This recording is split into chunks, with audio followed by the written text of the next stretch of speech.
الجوع العاطفي هو الجوع اللي بيكون ناتج عن احساس معين. انواع الجوع مختلفة وكتير، او الناس بتفتكر انه احنا بس بنكون عرفنا ان احنا جعانين فده معناته ان احنا محتاجين ناكل، او انه عدى وقت طويل فده ميعاد وجبة تانية.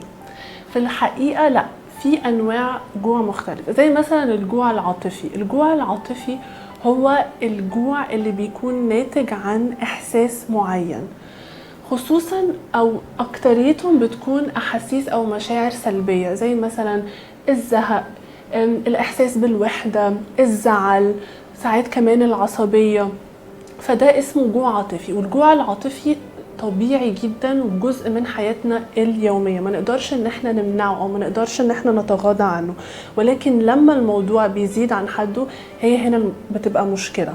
نوع تاني من الجوع هو الاوتوماتيك هانجر، بمعنى انه انا مثلا معدية قدام ترابيزة السفرة فلاقيه علبة حلويات، انا مش ضروري اكون جعانة، بس انا بما انه شفت ان في اكل، خصوصا لو حاجه طعمها حلو وانا بحبها، فده بيحسسني ان انا جعانه.